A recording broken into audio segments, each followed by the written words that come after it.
a dried-out concrete riverbed, and behind young Marceline and Simon, half buried in the wreckage, a green highway sign reading 101 North.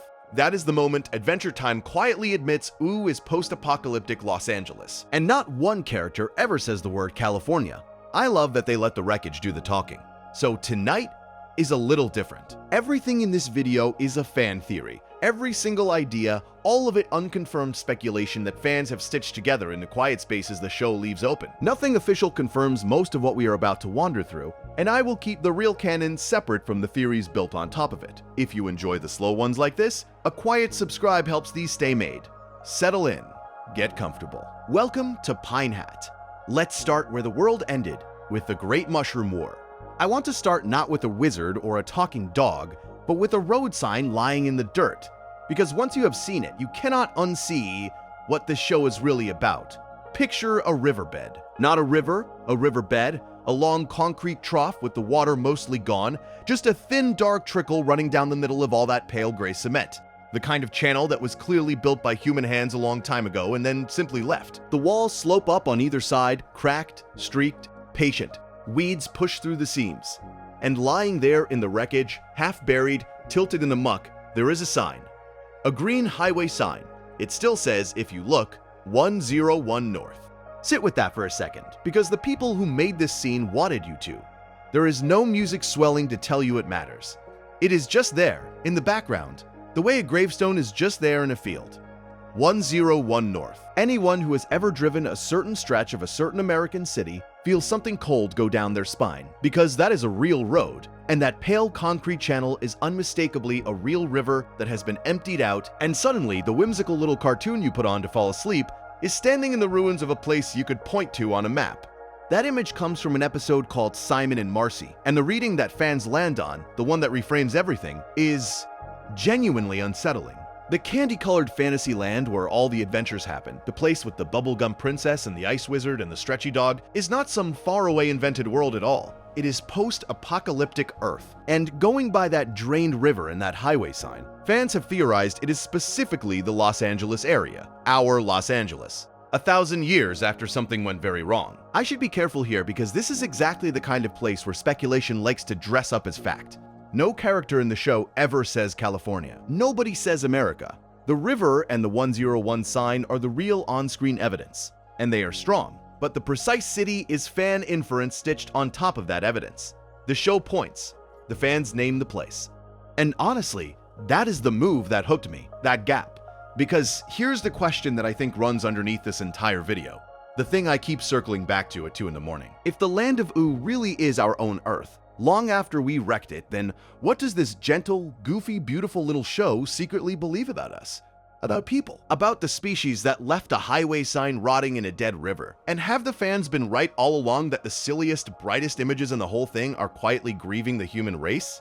Let me set the rules of this out loud, right now, before we go any further, because it matters. Everything in this video is a fan theory. Every single thing. Nothing I tell you tonight about hidden meanings and secret villains and buried timelines is confirmed by the people who made the show. I am going to try very hard to do something that a lot of these deep dives forget to do, which is keep 2 piles separate. One pile is what the show actually puts on screen, the real evidence, the things you could rewatch and verify yourself. The other pile is the speculation that fans have built on top of that evidence. When something is canon, I will say it is canon. When something is a theory, I will say fans have theorized. Or nothing official confirms this, and I will mean it. If at any point I need a detail I do not actually have, I will stay vague rather than invent it, because the whole pleasure of this is that it is true enough to be eerie. So let me give you the first piece of solid ground, the canon, before anyone runs off with it. The Mushroom War is real within the show. It is not a fan guess. In that same episode, Simon and Marcy, we follow a man and a small girl, a 7-year-old version of a character we will come to love, through the ruins of human civilization. And they find the wreckage of a world destroyed by something called the Great Mushroom War. The ruined world tells you the whole story without a word. Abandoned streets choked with overgrown plants, smashed and rusting vehicles, and creatures wandering through it all that the show clearly means as mutants twisted by the leftover effects of the war. That is the bedrock. A war ended the human world, and the magical kingdom grew up in the rubble. The show says so. What fans do with that bedrock is where it gets interesting, and where I have to keep flagging the line. Because read this way, the show is hiding its grief in plain sight. A highway sign is not set dressing. It is a headstone for a whole civilization propped up in the background and painted in the same soft, friendly palette as everything else, so that a child watching never feels the chill, but you, half asleep, suddenly do. That is interpretation. That is me reading it, but once you read it that way, the brightness starts to feel deliberate, like a kindness laid over a wound. And here's the thing I keep coming back to. That gap between the candy-colored surface and the buried ruin underneath, that gap is the engine of every single theory in this video. Fans do not dig into this show because they are bored. They dig because it genuinely feels like the show buried something on purpose and then smiled and changed the subject. Whether that surface cheerfulness is truly meant as grief, deliberate mourning stitched into a kid's cartoon, or whether it is just a tonal style, a pretty way to draw, that is unconfirmed. Fans argue about it constantly. I lean one way, you might lean the other. Neither of us can prove it. That argument never really ends, and that is part of the fun. Before we go deeper, let me gently plant 3 things. 3 loops so you can feel them tightening as the night goes on. The first is a simple, frightening question that fans cannot agree on. What actually killed everyone? Was it science, a bomb, ordinary human weapons taken too far? Or was it something stranger, something closer to magic, leaking into the world? The show gives pieces. Fans assemble different monsters from those pieces. Hold that one. The second loop is a man. A man writing letters, carefully, lovingly, letters he knows he will not remember having written, because something is eating his mind a little more each day. There is a quiet horror in that image, and a quiet tenderness, and we will sit with him properly later. And the third loop, the one that unsettles me most, is a gentle giant standing somewhere in the far, far future, a creature so soft-spoken and so kind that you would never guess, unless a fan whispered it to you, that some viewers believe he may be the single most evil thing that has ever existed in this world. Which brings me to the payoff I am quietly steering us toward across these next couple of hours, the destination at the bottom of the descent. There is a theory about the very last shot of the entire series, a reading in which the final image of the whole story is the universe's greatest monster, standing guard, not attacking, guarding, watching over, lovingly the very world it once tried to wipe out. Nothing official confirms that this is what the ending means. But if it is true, it might be the saddest, strangest idea this show ever buried in plain sight, and I think you deserve to have it waiting for you at the end. I want to be honest about the shape of this though. This is a slow descent, on purpose. We are going to start with the things even casual fans half know, the comfortable stuff, the stuff you can verify yourself. And then, step by step, we are going to go somewhere much sadder and much stranger, until the cartoon you fall asleep to looks like something else entirely. So let us plant our feet on the most accessible ground first, the bedrock almost everyone agrees on, the simple, staggering claim that Ooo is Earth, and that a war made it that way. So let me give you the floor the whole show is built on, the theory so well supported that it almost stopped being a theory at all. The idea is simple, and once you have heard it, you can never quite unhear it. The land of Ooo, with its candy kingdoms and its talking dogs and its bubblegum princess, is not some far-off fantasy realm dreamed up out of nothing. It is our planet. It is Earth. A long time from now, a long time after something terrible happened. And the something terrible was us. We are the ones who did it. Fans have theorized this for years, and the reason it carries so much weight is that the show keeps handing you the evidence, calmly, almost shyly, never with a big speech, never with a narrator stepping in to explain. It just lets the broken things sit in the background and trust that you will notice.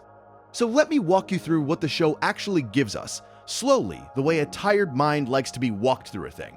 Because there is a real difference between what is confirmed on screen and what fans have built on top of it, and I want to keep those two things in separate hands the whole way through. Start with the ruins. They are everywhere once you start looking, and once you start looking, you genuinely cannot stop. The world of Ooo is littered with the bones of an older world, and they are not fantasy bones. They are ours. Crumbled buildings with the shapes of offices still in them, the kind of building you have sat inside, with the floors pancaked down and the windows long gone. Rusted cars stacked and forgotten in heaps, the paint eaten off them, the shape still unmistakable if you grew up around cars, which everyone watching did. Bits of technology that nobody in Ooo really understands anymore, treated like junk or treasure or magic depending on who finds them. A phone or a screen, or a machine turned into a relic by sheer forgetting. The characters walk past all of it like it is just scenery, because to them it is scenery. They were born into the after. They have only ever known the after. They never saw the before, and so to them, a half-buried car is just a rock that happens to have a strange shape. Nothing to grieve, nothing to even notice. But you saw the before. You live in the before. You are sitting in the before right now, probably with a screen close to your face, in a room with walls that one day might lean like those walls lean. And that is the quiet trick the whole show is playing, that the audience is the only one in the room who can read the wreckage, the only witness who knows what those shapes used to mean. The cast is blind to it on purpose. You are not, and that is where the ache comes from. Then there are the creatures, the mutated ones, the strange twisted things out in the wastes between the kingdoms. And here is something the show is actually explicit about, so I will say it plainly as canon and not as theory. Those mutated creatures in the ruins are identified as mutagenic effects of the mushroom bomb. That is not a fan region. That is the show telling you in its own words that the monsters out there are downstream of the weapon. Hold on to that, because we are going to come back to it, and it is one of the gentlest, saddest ideas the whole series ever smuggles past a child audience. And then the image. The one that fans point to again and again, the one that turns the whole quiet case loud for a second. In the episode called Simon and Marcy, there's a photo, and the photo is tucked into a mailbox. Of all the ordinary places, a mailbox. The most domestic object in the world, the most boring little fixture on any street, the thing where bills and birthday cards and grocery flyers arrive, the thing you check on the way in from a normal day. And in that photo is a mushroom cloud, just sitting there in the slot, a snapshot of the end of everything, the end of every street and every mailbox and every normal day, filed away in the most mundane little metal box on a road that does not exist anymore. I have to stop on that one every single time, honestly, because the framing is so quiet and so devastating at the same moment. And the show does not push on it at all. It just lets you find it. Think about the chain of small human gestures hidden inside it. Somebody pointed a camera at the worst thing they had ever seen. Somebody pressed the button. Somebody had that picture printed or kept it. And somebody slid it into a mailbox the way you would mail any other photo to anyone you loved. As if the apocalypse were just another thing you might want to remember to send. There is a whole vanished life implied in that one prop, and the show spends maybe a second on it. Okay. So that is the bedrock. The ruins, the mutants, the photograph. Taken together, they make the case that the fantasy world is the grave of our own. And the case is strong enough that for a lot of people, it stopped feeling like speculation a long time ago. But I promised I would keep the canon and the theory in separate hands. So here is where I have to be careful with you, because this is exactly the place where people start treating a guess like a fact. Here is what is confirmed. There was a war. The show calls it the Mushroom War, and the show treats it as the thing that ended the old human world. The war is real inside the story. That part is not in dispute. Here is what is not confirmed: the exact nature of that war. What kind of weapon, what kind of fire, what kind of ending. Because the show, and this is the part I find almost unbearably clever, never actually says the word. It never tells you whether the Mushroom War was a nuclear war, atomic bombs, and fallout and radiation, the ending we have spent our whole lives quietly afraid of, or whether it was something stranger. A magical war, a war fought with magical weapons, because magic is undeniably real in this universe, and it would be just as easy to imagine the whole thing came from a spell as from a silo. Fans debate it constantly. Atomic bomb on one side, magical weapon on the other, and the show refuses to settle it. It will not say the word. It just gives you the cloud, and the cloud is a shape that belongs to both stories at once. And read this way, I think the refusal is the whole point. The show implies, by never naming the weapon, that the apocalypse is meant to be universal. It is not one specific historical fear pinned to one specific decade. It could be any of our endings. It could be the bomb we already built, or it could be some power we have not invented yet. By leaving the weapon blank, the show turns the war into a mirror instead of a plot point.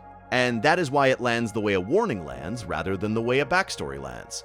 You are not learning what happened to them. You are being shown what could happen to you. If you find yourself loving this kind of thing the way a show can say something enormous by staying quiet, a gentle subscribe genuinely helps me keep making these long, slow ones for the nights you cannot sleep. That is the whole nudge. No pressure, back to the wreckage. Now I want to bring in the single image that fans treat as the closest thing to a smoking gun, because it does something almost no other moment in the show does. It fuses the two theories together in one frame. It comes from the episode Finn the Human, the season 5 opener, which aired in November of 2012. And in it, we get a flashback to an alternate version of events. the Farm World timeline. In that flashback, we see what the episode calls the Great Mushroom Bomb being deployed, the weapon going off. And right there, in the same shot, in the same breath, we see Simon trying to stop it, freezing the bomb with his ice magic, holding back the apocalypse with sorcery before he is crushed. Sit with how strange that single image is. In one frame, you have the Great Mushroom Bomb, which is technology which is the most human kind of doom. The engineered kind, the kind with a button. And in the same frame, you have ice magic, raw supernatural power, a man with a crown bending physics with his mind, technology and sorcery, the bomb and the spell, occupying the exact same picture at the exact same instant. That is why this moment matters so much to the theory. It is the show holding up both answers to the nuclear versus magical questions simultaneously, and saying, in effect, why not both? Why does the ending of the world have to be one or the other? And the episode confirms this is the same Mushroom War, the same event that destroyed Earth's human civilization. So this is not some separate side story. This is the show's own vision of the end, with science and magic tangled together in the falling snow. I love that they put Simon there, the man trying to freeze the bomb. We will get to him properly, but just notice for now that the show's image of the apocalypse has a person in it, reaching out, trying, and failing to hold it back. Now, let me do the timeline, because people throw a number around and I want you to know exactly how solid that number is. Which is to say, solid-ish, inferred, not stamped on screen. The number people use is 1,000 years. Roughly 1,000 years between the war that ended the human world and the main story we actually watch, Finn and Jake and the whole candy-colored present. And here is where that number comes from. It comes from ages. In the episode Simon and Marcy, we learn that Marceline is 1,003 years old at the start of the series, and Simon is 1,043. So if these two characters lived through the war, or near it, and they are now roughly 1,000 years old, then the war sits roughly 1,000 years back. That is the math. That is the whole calculation. But I have to be honest with you about what that is, because it matters. That 1,000-year gap is a fan and wiki calculation drawn from character ages. It is not a date given on screen. Nobody in the show ever stands up and says it has been 1,000 years. It is inferred, carefully, and reasonably from how old Marceline and Simon are, and reasonable is not the same as stated. So when you hear someone say the apocalypse was exactly 1,000 years ago, what they really mean is that the characters who survived it are about that old, and the rest is arithmetic. It is probably close. It is just not official in the way a caption would be. And while we are with Marceline, one quick piece of confirmed canon so you do not get lost later, because it threads back into all of this. Marceline is confirmed to be half demon and a vampire. That is not a guess. In that same Farm World flashback from Finn the Human, the version of Marceline we meet says it herself. Plainly, I am half demon. So when we talk about her surviving 1,000 years, we are talking about a being who is not entirely human to begin with, which is part of how she lasts long enough to remember a world the rest of you forgot. Now let me ask you to do the thing the show never asks out loud but is always implying. Look back up at the surface. Look at the candy people in their bright little kingdom, going about their soft little lives. Look at the princesses, the dozens of them, ruling their tiny scattered territories. Look at the swords and the quests, the adventures, the silliness, the talking animals, the everyday magic that nobody finds strange. It is genuinely one of the most joyful surfaces in any cartoon ever made. And then remember what every single one of them is standing on. Because if the theory holds, and the show keeps quietly insisting it does, then all of that whimsy is built directly on top of a mass grave. The Candy Kingdom has foundations, and those foundations go down through soil that used to be a city. The princesses hold court above buried cars. Children play in fields that were intersections, somewhere under the brightest, sweetest, most childlike image the show can produce. There is a road that used to carry people home from work in the evening, headlights in a long patient line, and those people are gone now, every one of them, and nobody up top remembers a single name. That contrast is the engine of the whole series, I think. The reason it hums the way it does even in its goofiest half hour. Joy on the surface, grief underneath, and the grief never actually goes away. It just gets paved over with sugar, and the sugar is real and the grief is real, and the show holds both in the same hand and never makes you choose. There is one more thread fans pull on here, and it is worth naming for what it is, which is unconfirmed. Whether all the humans died or whether some survived somewhere else is not definitively stated. Finn is famously almost the last human we ever meet, which is its own quiet heartbreak. A boy who is the only one of his kind in a world full of everything else. Fans theorize that survivors must exist somewhere, pockets of humanity tucked away in corners of a healing planet, and that is a comforting thought. But the show does not confirm it. What we can say is that Simon and Marceline, wandering through the immediate aftermath, through the freshly ruined world, encounter no other humans. They walk through the wreckage and they are alone in it. Make of that what you will. The show leaves the door open and also leaves the room empty. And now come back to those mutated creatures, because I told you we would, and this is the interpretation I genuinely cannot let go of, the one I keep turning over at this hour. If the monsters in the wastes are mutagenic effects of the mushroom bomb, which is canon, the show says it outright. Then read this way, the show has quietly redefined what a monster even is. These are not evil things that crawled up out of some fantasy underworld to be slain by a hero. They are not demons in the old storybook sense, born bad, made for fighting. They are fallout. They are the planet itself and its ordinary animals warped by a weapon we set off, twisted into new shapes by the poison of an ending we chose. They are victims wearing the costume of villains. And what this suggests, what a gentle children's show somehow manages to smuggle in underneath all the bright colors and the chiptune and the jokes, is the idea that the frightening things in the world are very often just things that were hurt. The creature snarling at you out in the ruins did not ask to be twisted. It did not do anything. Something was done to it, something it never consented to and never understood. Done to it by people. By people, in fact, rather like the ones who took that photograph and slid it into the mailbox. The monster and the photographer come from the same event. That is such a quietly enormous thing to put in front of a kid. The suggestion that the scary face in the dark might just be a wound that learned to move. That is the part that stays with me at this hour. Not the bomb, the aftermath wearing a frightening face and being underneath. Only damage. But there is a person at the center of all this who carries the war in his body more than anyone. A man who tried to freeze the bomb and lost himself in the cold instead. And a girl who watched it happen and never forgot. So let me take you to him next, to the crown that looks like madness and might really be mercy. There is exactly one human we follow through the end of the world, and the kindest theory anyone has ever built about this show is built on the worst thing that happens to him. So let me turn us away from the dead world itself, away from the drained river and the rotting sign, and toward the single man who walked out into all that emptiness with his mind still intact, and kept it intact for only as long as the crown would let him. Because the war is the wound. He is the person living inside it. And of everyone who could have survived the end of everything, the show chooses to follow him. And it chooses to follow him precisely as he loses the thing that made him a him at all. Let me tell you the confirmed part first, plainly, the way I promised I would before anyone builds anything on top of it. His name is Simon Petrikov. He is a human being from before the war, an ordinary person from the world that had highways and mailboxes and photographs in them. And at some point he comes into possession of a crown, an ice crown. This is canon, confirmed in the main series, not a fan guess. The crown grants power. It gives him command over ice and snow and cold. Real magic. The kind that lets a person reshape the world around them. But it takes a price, and the price is not money and it is not blood. The price is his self. The crown grants ice powers and it destroys his mind, slowly, wearing the man away while it feeds him the magic. And the thing it leaves behind, eventually, when there is no more Simon left inside, is the character that casual viewers have laughed at for years.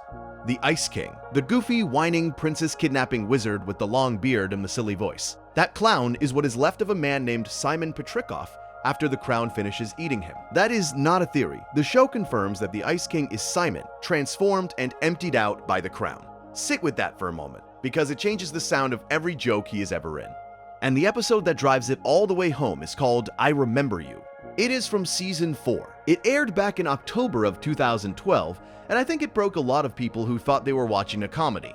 The premise sounds almost unbearably small. There are letters.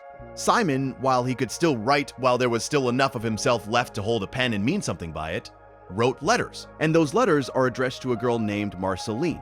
In them, he writes about what is happening to him. He writes about the transformation. He writes about his fear, his very specific, very human fear of losing himself, of disappearing into the thing the crown is turning him into. He is documenting his own erasure while it happens. He is leaving a record because some part of him understands that soon there will be no one inside him to remember that any of this ever mattered. And here is the gut punch the episode is built around, the thing it confirms outright. The Ice King, the creature who exists now, has no memory of any of it. Not the letters, not the writing of them, not the fear, not the love that drove the pen. The episode confirms that the crown has taken those events from him completely. So you have this devastating arrangement where the letters still exist, the love still exists on paper, the promise is still sitting right there in his own handwriting, and the person who wrote them cannot reach them anymore. He is standing in the same room as his own heart and he cannot read it. I had to pause the first time it landed on me. I genuinely had to stop and stare at the wall for a second. A man left a message for the future and then became someone who could not understand the message, and the message was about her, and she is right there. And think about what the act of writing those letters actually was, while he could still do it. This is a person who could feel the edges of himself going soft, who would wake up, presumably, and find a little less of his own life inside his head than there had been the day before. A name gone, a face gone, a reason gone. And instead of doing what most of us would do, which is panic or rage or simply curl up and wait for the dark, he reached for a pen. He sat down and he tried to pin the most important things to paper before they slid away from him for good. There is a particular kind of bravery in that. A slow, unglamorous bravery. The bravery of a man bailing water out of a boat he already knows is going to sink, and doing it anyway, carefully, because there is one passenger he wants to make sure floats. He was not writing to save himself. By the time he wrote, I think part of him already knew he was past saving. He was writing to save the memory of having loved someone, by handing it to the one person who might carry it longer than he could. And the crown took even that knowledge from him. It did not just erase the love, it erased the fact that he had ever tried to protect the love. That is, two deaths in one. The thing, and the record of caring about the thing. Now let me offer you a reading, and I want to mark it clearly as a reading, as interpretation, not as something the show states in words. Read this way, the letters quietly reframe the entire comic career of the Ice King. Every goofy bit, every time he swoops in to steal a princess and gets bonked on the head and flies off whining, every cheap laugh he was ever the butt of, the show implies, is the wreckage of a man who once sat down and wrote careful, frightened, loving notes begging the people he cared about not to forget him. The kidnapping of princesses, read through the letters, stops being random villainy. It starts to look like the broken, scrambled remains of a man who lost the woman he was trying to protect and now lunges uselessly at the shape of a woman to protect, over and over, without knowing why. That is me reading it. The show does not stand up and announce that, but once you have seen the letters, you cannot watch him be silly the same way again. And I think that is exactly what the people who made it were counting on. There is a second scene that the whole series quietly turns on, and I want to frame the canon before I let any theory near it. In I Remember You, and again in a later episode from season 5 called Simon and Marcy, we get the origin of how these two people, the old man and the girl, ever found each other. Simon, wandering the ruins after the Mushroom War, discovers Marceline as a small child, a toddler, alone in the rubble of a world that has just ended, a tiny thing in the wreckage with no one to hold her. And he stops. He stays. He comforts her, and he gives her a stuffed animal, a little toy to soothe her. The toy has a name. It is called Hambo. That is the canon. A frightened man, already feeling the crown start to pull at the edges of his mind, finds a frightened child in the ashes of the apocalypse and gives her a stuffed toy so she will not be so afraid. The show puts that on screen directly. And let me hand you the interpretation that sits on top of it, marked as interpretation. Hambo, read this way, becomes the emotional currency of the entire series. It is not just a toy, it is the physical proof that the kindness happened. What this suggests is that one small stuffed animal ends up carrying 1,000 years of a promise kept by the wrong person. Because remember who Marceline is. She is canonically over 1,000 years old. The references put her at 1,000, at 1,003, at 1,018 in different places. But the point holds. She is ancient. She has lived through almost the entire span of the dead world becoming the candy world, which means that little girl in the rubble grows up and keeps living, and keeps living. And somewhere across all those centuries, she holds on to a battered stuffed toy given to her by a man who, by the time we meet them both in the present, no longer remembers giving it to her. He kept the promise. He has forgotten the promise. She remembers the promise, and the only thing in the world that still physically connects the man who was kind to the creature who cannot find him anymore is a worn-out stuffed animal named Hambo, a single object holding the whole weight of it. And think about the geometry of that, because it is almost too neat to be an accident, though I will let you decide whether it is. Two people meet in the ruins of the world. One of them is going to lose his memory and keep his life dragged forward across the centuries as a man who no longer knows what he was. The other is going to keep her memory and keep her life dragged forward across those same centuries as a girl who remembers everything. They are walking the exact same 1,000 years in opposite directions. He forgets and survives. She remembers and survives. And the toy travels with the one who can still feel what it means. That is the cruelty of it. If you read it the way I do, the kindness landed on the person who would have to carry it alone. He gave away the comfort and then lost the ability to know he had given it. So the entire emotional cost of that one gentle moment in the ashes gets paid in full by the child over a span of time that is genuinely difficult to hold in your head. 1,000 years of remembering a man who cannot remember you back. I do not think there is a sadder shape than that in this whole show. And they hung it on a stuffed animal, so a kid could watch it and only feel a little tug, while the rest of us feel the floor go. So now we are standing right at the edge of the central fan theory of this stretch of the night, and I have to be very careful about how I set it down. Because this is the one where it would be easiest in the world to let a beautiful idea pretend to be a fact. Here it is, flagged hard. As speculation, fans have theorized that the Crown's destruction of Simon's mind is not only a curse, that it is, secretly, a kind of mercy. The reasoning goes like this. Imagine being the one. Imagine being a single conscious human being who outlives the entire human race. Everyone you ever knew, gone. Every voice, every city, every ordinary morning, gone. 1,000 years of walking through the bones of your own civilization with no one beside you who remembers what a civilization even was. The theory says that no mind could bear that the loneliness of outliving the whole world would simply break a person who stayed fully themselves through all of it. And so, the theory goes, the Crown's slow erasure of Simon is the thing that let him survive it all. Forgetting, in this reading, is the anesthetic. The madness is the mercy. The Ice King is goofy and content and untroubled precisely because Simon is no longer in there to feel the unbearable grief of being the last man on Earth. It is a genuinely gorgeous idea. It almost makes the tragedy survivable. And this is the exact spot where I have to stop and hold the two piles apart, cleanly, because they do not belong together, and the join is where people fool themselves. Here is what the show confirms. The Crown destroys his mind. That is canon. It grants ice power and it eats the self, and what it leaves behind does not remember. Confirmed on screen, said plainly.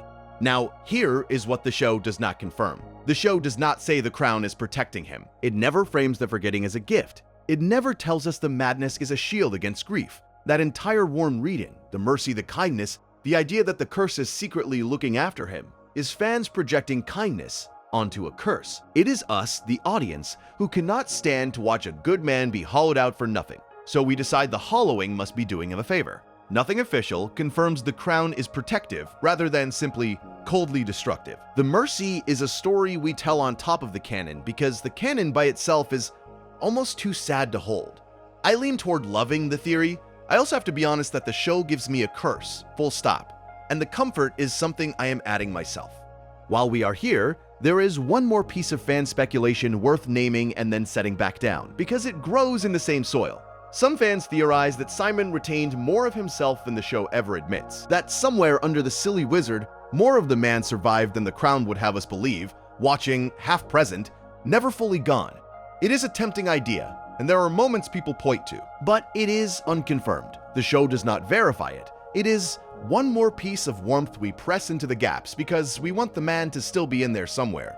And I want to let the sadness of all this just breathe for a second before we move on, because if we rush past it, we lose the whole reason fans love him. Strip away the theories, strip away the mercy reading and the retained self-reading and every comforting thing we lay on top. What you are left with, in the plain canon, is almost unbearably gentle and almost unbearably bleak at once. A man feeling his own mind go, sitting down to write notes to a child. Not for himself, because he understands he will not be able to read them. He writes them so that one of them, at least one of the two of them, will still remember him after he forgets himself. He is handing his memory to her because he knows he is about to lose his own. He is asking a little girl in the ruins of the world to be the keeper of who he was, because he will not be able to keep it. That is the deal underneath all the ice and all the silliness. Please remember me, because I am about to stop being able to. And she does. For 1,000 years, she does. That is the quiet at the bottom of this character, and I do not think the show ever fully lets you off the hook for it. He is the most human thing in this fading man and his letters, the last real person from the old world holding on by his fingernails. But the world he wanders into was not left empty for long, and the figure who fills it could not be more his opposite. Because where Simon is a man slowly losing the self that nature gave him, the next theory is about someone who built her people, and her kingdom, and maybe even her whole self, on purpose. If Simon is what it looks like to survive the end of the world by accident, then the Candy Kingdom is what it looks like when somebody tries on purpose to build the world back. And the strange thing, the thing I want to sit with you on for a while tonight, is that the deliberate version turns out to be just as haunted as the accidental one. Maybe more. Because Simon broke by chance. The kingdom, if you follow the theory all the way down, was made on purpose, choice after choice after choice, and you cannot make something on purpose without becoming responsible for what it is. So let me move us from the survivor to the creator, slowly, the way you drift from one thought to the next when you are almost under. Here is the theory in its plain shape, and I will flag it clearly as theory before I show you the canon underneath it. Fans have looked at the Candy Kingdom, the brightest, sweetest, most storybook place in the entire series, and proposed that it is not a fairy tale realm at all, not magic for the sake of magic, not a gingerbread fantasy that simply exists because cartoons get to have gingerbread. The reading is that the Candy Kingdom is a deliberately engineered society grown out of the ruins of the old human world, built up from the wreckage by someone who decided, after the end of everything, that life should start again. That is the fan framing. The cute kingdom as a project. The cute kingdom as an experiment. And to see why that reading has teeth, you have to look at what the show actually confirms. Because this is one of those places where the canon is genuinely strange on its own, before any fan touches it. So, the confirmed thread. Go back to that episode I keep returning to, Simon and Marcy, Season 5. Simon and a small, frightened Marceline are moving through the freshly ruined world, and at one point they are saved. Not by a hero, not by a soldier. They are saved by a pink substance with a face. A blob of pink, alive somehow, looking at them. It is a tiny, almost throwaway moment, the kind of thing the show drops in and walks past without explaining. But it is not nothing, and the series later makes that clear. That pink substance is revealed to be Mother Gum. And in a much later episode, Bonnie and Nettie in Season 7, Mother Gum is confirmed as the origin of the Candy Kingdom. That is canon. The show says it. The pink ooze with a face that helped two survivors in the rubble is the same biomass that the entire candy civilization eventually comes from. I have to stop on that for a second, honestly, because of how quietly enormous it is. The kindest, most childlike kingdom in the whole show traces back to a blob in the ruins. Not a castle that was always there. A substance. Something that was in the wreckage with the survivors. And that thread connects directly to her, to Princess Bubblegum. Bonnibel? Because Bubblegum is the confirmed ruler of the Candy Kingdom, and she is confirmed to have created its sentient candy citizens. That is not a fan reach either. That is the show's own account of her. She made them. The candy people, the little walking, talking, frightened, joyful subjects of her kingdom, are her creation. So put the two confirmed facts side by side the way the show lets you, and look at the picture they make. There is a pink biomass that survives the apocalypse, and there is a brilliant woman who takes that same kind of living goo and shapes it into people. Read this way, Bubblegum stops looking like a fairy tale princess at all. Read this way, she looks like a post-war engineer, someone standing in the ash of a dead species, holding the one thing that came through alive and deciding to make something new out of it, building life, by hand, from the residue of the end of the world. And the interpretation that opens up there is, to me, one of the most beautiful ideas the whole show quietly offers.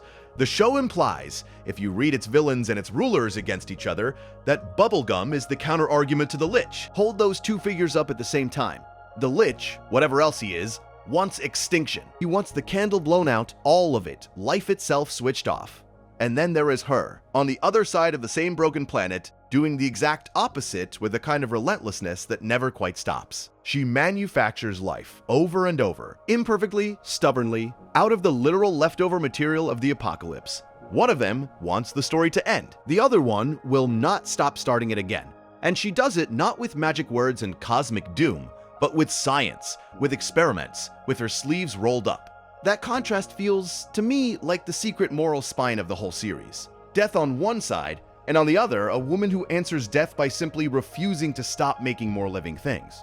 But here is where I have to slow down and be careful with you, because this is exactly the place where a lovely idea curdles into a darker one, and I want to keep the two piles in separate hands the way I promised at the start. Because fans have taken those confirmed facts, that she created her subjects, that she rules them, and they have built something genuinely unsettling on top. Fans have theorized that the Candy Kingdom is a subtly dystopian society, an engineered population, and that Bubblegum's authority over beings she personally made raises questions that the bright colors are very good at hiding. Questions about consent, questions about control. Think it through the way these fans do. If you made someone, if you literally grew them, designed them, switched them on, then what is your power over them? Really? Can a ruler who manufactured her own citizens ever truly set them free? Did they ever get to say yes to existing under her? Is a subject who was created by the queen a citizen at all? Or is that something closer to property that happens to love you? That is the uncomfortable thread fans pull. And it is a real one, and it genuinely lingers once you have heard it. And I want to stop here and draw the line as sharply as I possibly can, because this is the part people get wrong when they retell it. Everything in that last stretch is fan political interpretation. Nothing official frames Bubblegum that way. The show confirms two things and two things only here. It confirms Mother Gum as the origin of the Candy Kingdom, and it confirms that Bubblegum created the sentient candy citizens. That is the canon. The show does not present her as a dystopian creator. It does not call her a tyrant. It does not tell you her kingdom is a cage. The whole darker political reading, the consent of the manufactured, the ethics of ruling what you made, all of that belongs to fans. It is built on a true foundation. She really did make them, but the building itself is speculation, and I am not going to hand it to you as anything more than that. If you are the kind of person who likes a show that can hide a question this big inside something this gentle, it honestly helps me more than you know if you subscribe. Because these slow, careful ones are exactly what I most want to keep making for the nights you cannot sleep. That is the whole nudge, nothing more. Let me take us back to the goo. There is one more theory worth naming on the way through, and it threads back into the bedrock of this entire video. Fans theorize that Mother Gum surviving the bomb is not a coincidence, that her coming through the apocalypse intact implies the candy biomass is mutagenic in origin, the same way the twisted creatures out in the wastes are tied to the leftover effects of the mushroom bomb. The idea being that the candy people and the monsters in the ruins might be cousins, both of them downstream of the same catastrophe. One branch warped into something frightening, and the other shaped into something sweet. It is a tidy, eerie thought, and it is unconfirmed. The show does not connect those dots for you. The link between Mother Gum and the mutagenic creatures is fan speculation, a pattern fans noticed and reached across, not a thing the series ever states. I find it compelling. I also cannot prove it, and neither can the people who first suggested it. And then there is the detail that I think the show really does mean. The one piece of this I will offer as interpretation rather than theory, because it is right there on screen if you watch the candy people for any length of time. They are so fragile, almost unbearably so. They pop, they melt, they come apart at the slightest pressure, they die easily, they crack like the sugar they are made of. And read this way that fragility is not just a visual gag, not just an excuse for slapstick. What this suggests is a comment on the whole project of starting over, because if the candy people are a second attempt at civilization, life rebuilt after life was almost entirely lost, then their delicacy is the show telling you something true and frightening about any second attempt, that it would be soft, that it would be breakable, that a world rebuilt from almost nothing would not come back armored and certain, it would come back tender, easily lost, one bad day away from melting. Bubblegum builds and builds, and everything she builds could come apart in her hands, and she keeps building anyway. That is the part that gets me at this hour. Which brings me all the way back to the question I keep circling, the one underneath this whole long night. If the theory holds, then even the rebuilding is haunted. Even the comeback is grieving. We started with ruins and ended up here at the cutest kingdom in all of fiction. And the cutest kingdom in all of fiction may secretly be an experiment in starting humanity over without the humans. Life made from the goo that outlived us, ruled by someone trying to do better than we did, in a world we are no longer in. There is something hopeful in that and something terribly lonely in it at the same time, and the show, as always, refuses to tell you which one it meant. And if Bubblegum is the show looking down at the wreckage and trying to rebuild, then there are other things in this universe looking down too, older things, things that we're watching long before the first bomb fell. So let me take you up next, past the candy and the kingdoms, to the cosmic ceiling, to Orgolorg and Grob Gob Glob Grodd, and to the joke that is older than humanity itself. But before we climb all the way up to that cosmic ceiling, I want to stay down here on the wounded ground a little longer. Because there is one person standing on it who has been standing on it the whole time, longer than the kingdoms, longer than the candy, longer than almost anyone left alive. And if Bubblegum is the show trying to rebuild after us, then this one is something stranger and sadder. She is the show remembering us. Or half remembering us. Let me bring in Marceline. Here is the theory I want to build with you, and I will lay the canon down first, clean, the way I keep promising to. Fans have looked at Marceline and decided she is the true bridge in this whole series between the dead human world and the living one that grew up on its bones. Not a side character with a guitar. The last warm thread connecting Wu back to us. That is the fan framing. And to feel why it lands, you have to see what the show actually confirms about her, because the confirmed parts are already almost too heavy to hold. So what is canon?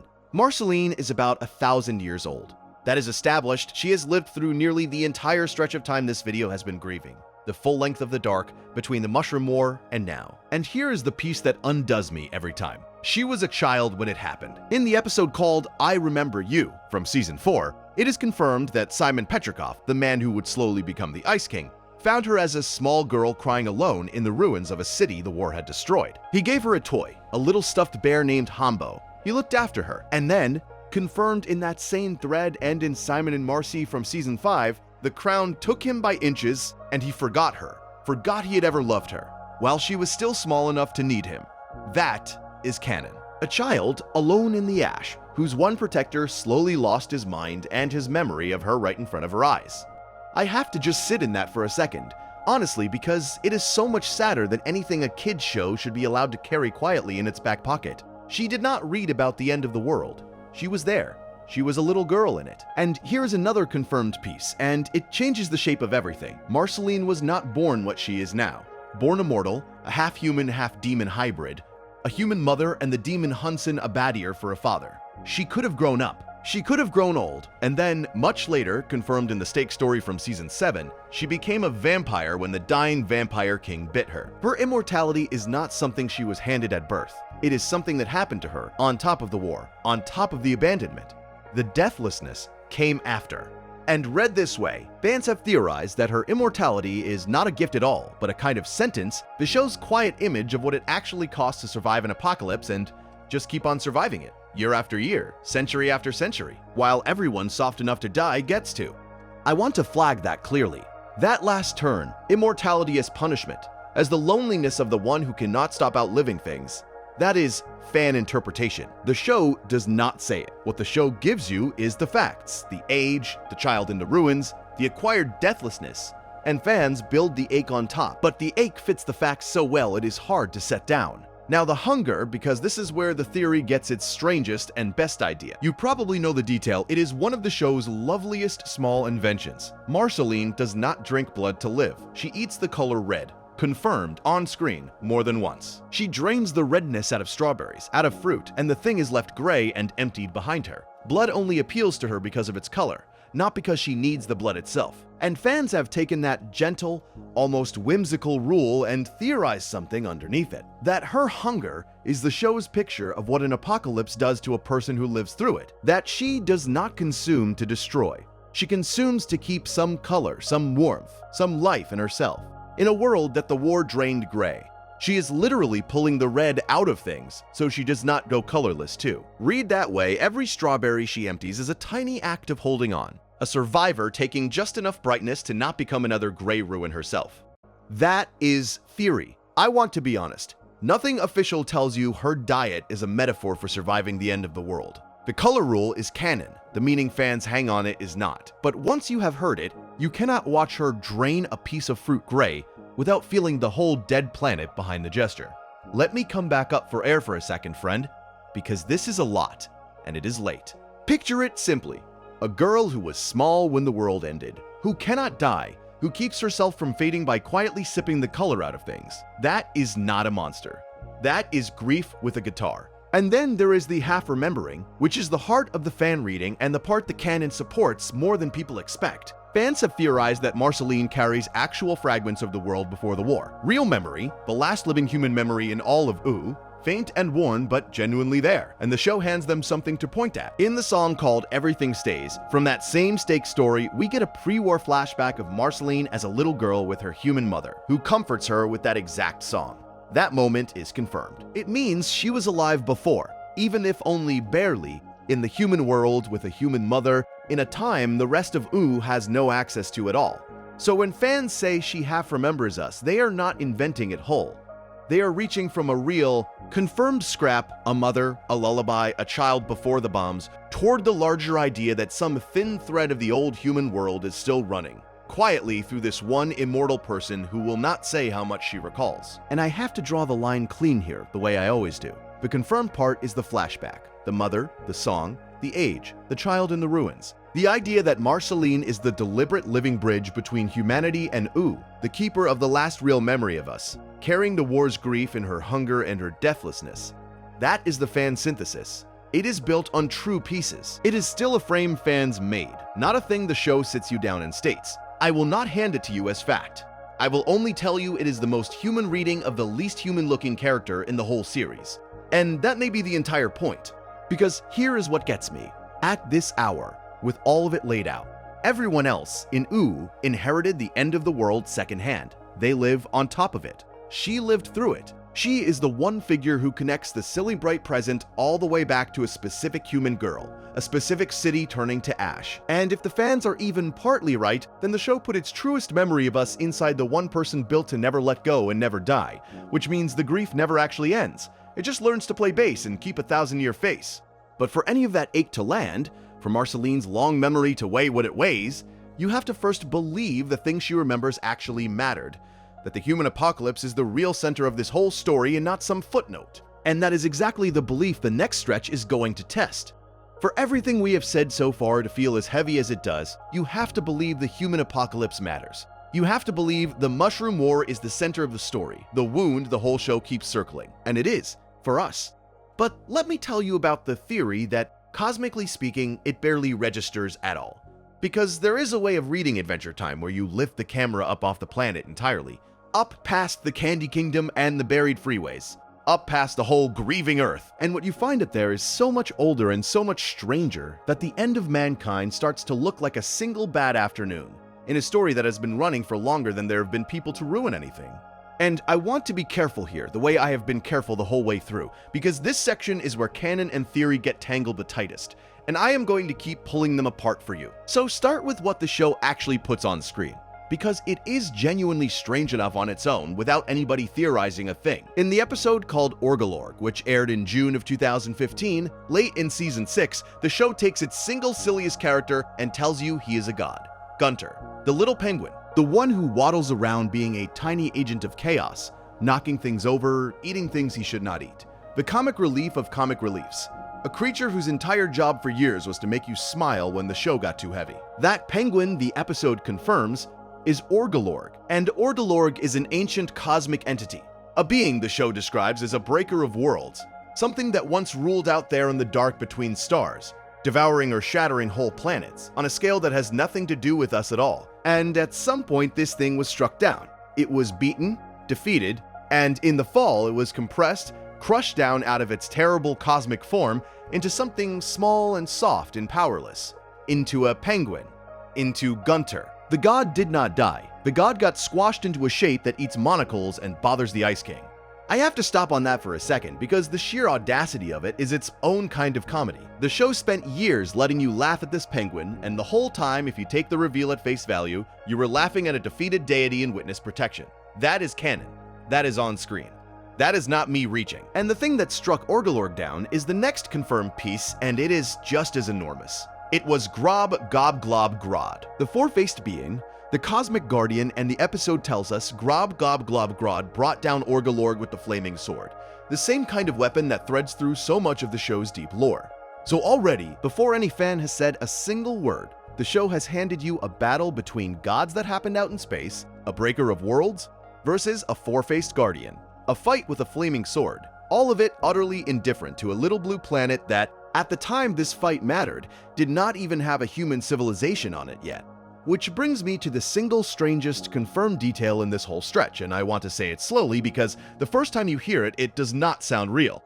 The being who sent Grob Gob Glob Grodd to strike down Orgolorg. The one giving the orders, the one positioned above even the four-faced guardian in this cosmic chain of command. According to the alien grandmother who explains all of this inside the episode, it was Abraham Lincoln. Yes, that Abraham Lincoln. And the episode is explicit that this version of Lincoln, along with Grob Gob Glob Grodd and the comet, is older than the rise of human civilization on Earth. Older than mankind. Older than the very idea of us. Let that sit for a moment. because it is so absurd that it almost slides right past you. The show is asking you to hold two things at once: Abraham Lincoln, a man you learned about in school, a face on currency, a figure pinned to one specific century of human history, and Abraham Lincoln, a cosmic entity who predates humanity entirely and dispatches four-faced guardians to put down world breakers in the void. The show does not explain how both can be true. It does not even seem to want to. It just drops it the way it drops everything, lightly, almost as a joke, and then moves on and lets you sit there with your jaw somewhere near the floor. And read this way, I think the comedy is doing something very deliberate, and it is the same gesture the show keeps making over and over. The show keeps undercutting cosmic horror with comedy, on purpose, precisely so the scale never quite crushes you. A breaker of worlds is genuinely a terrifying idea, an ancient devourer of planets, a thing that ends civilizations as a matter of routine, that is the stuff of real cosmic dread, the kind of concept that should make a viewer feel very small and very temporary. But the show will not let you fall all the way into that dread. It hands you the world breaker and then immediately makes him a penguin who steals monocles. It hands you a cosmic command structure and then puts Abraham Lincoln at the top of it. The terror and the silliness are the same gesture here, two sides of one move, and what this suggests is a show that wants you to feel the vastness without being destroyed by it. It wants you to glimpse the abyss and then giggle, so you can keep watching, so you can stay tucked in instead of bolting upright. For a video you might be falling asleep to, honestly, that is a kindness. The universe is enormous and ancient and does not care about you, and also there is a little penguin, and both of those are true at the same time. Now let me bring in the other confirmed piece, because it is the one that lets the big theory take its shape, and I want the canon laid down clean before any speculation touches it. There is a comet. The show calls it the Catalyst Comet, and across several episodes, including the one simply called The Comet, which also aired in June of 2015, the show establishes something remarkable about it. This comet carries souls, and not just any souls. It is established to embody two of them, set against each other across different periods of time. One of them is Finn's soul, and that one is good. The other is the Lich's soul, and that one is evil. The same comet returning across vast stretches of time, associated with both the show's purest hero and its purest horror. That is confirmed. The good soul and the evil soul riding the same rock around the same long orbit. And the show goes further, and this part is canon too. In the episode Evergreen, which aired earlier in Season 6, we are shown a past arrival of one of these catalyst comets, and that arrival triggers an extinction event, a previous ending, a previous wiping of the slate, long before anything human was around to be wiped. Evergreen also confirms Grob Gob Glob Grodd defending against Orgolorg, so the same cosmic players are present way back then, in that ancient past, doing the same work they will still be doing when Gunter is waddling around Ooh. And per the Lich's own established history, his soul was deposited on Earth by a catalyst comet millions of years ago. Millions, not 1,000, like the war we have been grieving. Millions of years dropped onto a young planet by a passing rock, an evil sitting in the ground and waiting through the whole age of everything that ever lived here. So that is the canon, a comet that carries a good soul and an evil soul. Past extinctions tied to that comet, cosmic beings older than humanity fighting their old fight again and again. Hold all of that in one hand, because now I am going to open the other hand. And the other hand is theory. Here is what fans have theorized, and I want to flag it as clearly as I can because this is exactly the kind of place where a beautiful idea gets mistaken for a stated fact. Fans have theorized that the entire human apocalypse, the Mushroom War, all of human history, every name and date and face we have spent this whole video grieving, is just a small local event inside a far older cosmic cycle. A cycle of creation and extinction that has been turning for ages beyond counting. In this reading, the comet comes, and the good soul and an evil soul are set against each other, and they play out their struggle.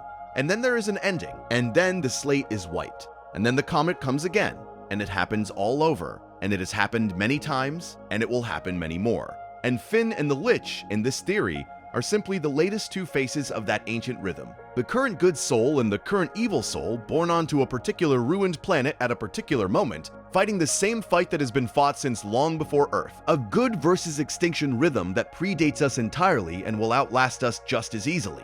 And I need to be honest with you about the scene here right where the canon stops and the synthesis begins. The cosmic beings are canon. The comet carrying two souls is canon. But that overarching eternal cycle, that grand wheel of creation and destruction turning forever with Finn and the Lich as its newest spokes, That is fan synthesis. The show only hints at it. It gives you the pieces, the comet, the souls, the ancient guardians, the previous extinction, and it lets the pieces strongly imply a pattern, but it never sits you down and confirms the wheel. Nothing official tells you the war was a minor episode in a cosmic cycle. Fans built that frame out of the pieces the show left lying around, and it is a gorgeous frame, but it is a frame, not a fact. And there is a finer seam inside even that. Whether Finn is a literal reincarnation of the comet's good soul, actually the same soul returning in a new body, or whether he merely carries its essence somehow, some echo of it, is hinted at but never fully explained. The show flirts with it. It lets you feel the connection between Finn and that good soul. It makes the link unmistakable, but it stops short of stamping the word reincarnation on him. So fans treat the full reincarnation, Finn, as the literal return of an ancient good soul, as theory. A well-supported, emotionally satisfying theory. Still a theory. I will name one more thread for honesty's sake and then let it go, because it lives mostly outside the main show. There is a being called Golb, a kind of embodiment of chaos and meaninglessness, and how Golb relates to all of this, to Grob Gob Glob Grodd, to the comet, to the Lich, is only partially explored, mostly in spin-off content, and for the main series it remains largely fan speculation. I mention it only so you know the cosmology goes even deeper and even murkier than the part we can stand on. And so you know I am not going to pretend the murky part is solid. But here is the interpretation I keep coming back to at this hour. The one that makes all of this feel less like trivia and more like the quiet heart of the show. If you take the canon at face value that the same comet carries the same two opposed souls across vast time, then the show has done something very strange and very calming to the hero's journey. It has made it impersonal. It has made it recurring. Finn against the Lich stops being a unique struggle between one special boy and one special monster, the way every other story frames its hero and its villain.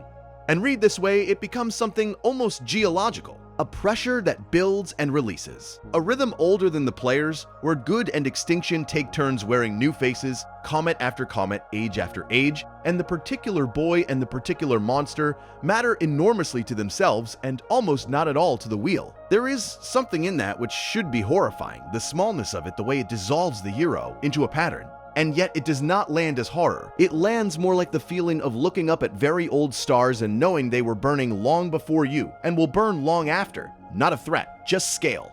And that scale is the lullaby in the end. That is what this whole detour up off the planet is really for. We spent so long down in the wreckage, down among the buried cars and the photograph in the mailbox, treating the end of mankind as the gravest thing imaginable, the absolute center of the dark. And the show, in its gentle, absurd way, lifts you up and shows you a sky so old that a penguin is a fallen god, and a president predates the species, and a comet has been ending worlds since before the first cell divided here. And against all of that, our extinction is one small note, terrible to us, tiny to the dark. A penguin is a god. Lincoln is older than mankind. And our ending, our enormous, unbearable ending, is just a thing that happened once on a small blue rock, the way it has happened on other rocks, the way it will happen again. That should make you feel lost. Somehow it makes me feel held. And yet the show will not let us drift off into that comforting vastness for long, because it has one more face it wants to show us, a face that takes all this cosmic abstraction and gives extinction a body, a name, and a grin. So let me take you down to the longest descent, to the Lich, and to the corpse of a hero named Billy. And if there are things in this world that we're watching from above before the first bomb ever fell, then everything we have wandered through tonight, all of it, has secretly been a slow descent toward one thing. The oldest thing, the worst thing, the single thing in this entire candy-colored universe whose whole reason for being is to make sure that none of the rest of it gets to exist. We have walked past survivors and rebuilders and cosmic jokes older than people, and underneath all of them, waiting at the bottom of the stairs, there has always been him. So let me take you down the last few steps slowly, because this is the heaviest part of the whole night, and I want us to arrive at it gently. I am talking about the Lich. And I will be honest with you, before I say anything else, this is the saddest material in the video, and I think that is exactly why I want to sit here with you now, when you are most likely halfway under, when the room is dark and your eyes are already closed. Some ideas land softer when you are nearly asleep. This is one of them. So breathe out and let me lay it down quietly. It is a strange thing to plan, I know, saving the darkest figure for the part of the night when you are least able to brace against it. But I think the show would understand the instinct. Adventure Time always slipped its heaviest ideas in sideways when your guard was down, when you thought you were just watching something silly. It would give you a fart joke and a rainbow, and then 3 seconds later, something that would sit in your chest for years. So I am doing what the show did. I am waiting until you are soft and warm and almost gone, and only then taking you to meet the thing at the bottom. Not to frighten you, the opposite, because I think the only time you can really look at something like this without flinching is exactly now, when you are this safe. Here is the part that is not theory. Here is the bedrock, the thing the show itself tells you plainly, before any fan adds a single word on top. The Lich is confirmed in the series as an ancient cosmic manifestation of evil. Not a wizard who went bad, not a king with a grudge. Something older and stranger than that, a manifestation. A thing that evil itself seems to have produced and pushed out into the universe. And his goal is confirmed too, stated flatly, no ambiguity about it. His goal is the extinction of all life. Not conquest, not power, not a throne. Extinction, the end of everything that breathes or grows or thinks. Everywhere, fully, with nothing left over. He is introduced as a major antagonist in the episode Mortal Folly, back in Season 2, and from the very first time you meet him, the show is not coy about what he is for. He is for ending things. That is the canon. Hold on to it, because I am going to keep coming back to it and setting it apart from everything else, the way I promised at the start of all this. I want to let that confirmed goal just sit in the air for a second, because of how rare it actually is. Most villains in most stories want something you can understand. They want to be loved, or feared, or rich, or remembered. You can negotiate with a want like that, at least in theory. You can imagine the version of them that got what they wanted and finally stopped. But extinction is not a want you can satisfy halfway. There is no partial extinction that lets him rest. He is not trying to win the world. He is trying to switch it off. And the show, gentle as it usually is, looked you in the eye and told you that this is what he is. And think for a moment about what it means for a children's show of all things to put a figure like that at the center of its mythology. Not a bully, not a thief, not a misunderstood loner who just needs a friend, which is the shape so many cartoon villains eventually melt into. The deepest evil in this universe is not cruelty, the show seems to decide. And it is not greed, and it is not even hatred, exactly. It is the desire for nothing, for absence, for the quiet after everything has stopped. A want that, if it were ever fully satisfied, would leave no one behind to have wanted anything at all. And the show, as it so often did, just set that down in front of you without ever explaining how big it was. It also means he cannot really be reasoned with, and the series knows that, and uses it. You cannot offer him a deal. You cannot find the soft spot, the lonely child underneath. The hurt that turned him bad because the show, in its confirmed account, does not give him one. He is a manifestation. He is the want itself, walking. And there is a particular kind of dread in a thing that has no inside to appeal to, no human center you might reach. He is the closed door at the end of the hall. Whatever you say to it, it stays a door. Now, the disguise. I have to tell you about the disguise, and I am going to frame it as carefully as I know how, because this is where the show does something so quietly horrifying that I think a lot of people watch right past it the first time. There is a hero in Adventure Time named Billy. A real hero, the storybook kind, the one the young characters look up to, the one whose deeds are sung about. And Billy is established as dead. The show confirms it. He was killed by the Lich. And then comes the detail that I genuinely cannot shake. The one mentioned by Prismo, the wish-granting being we will get to in a moment. Prismo mentions that the Lich was wearing Billy's corpse.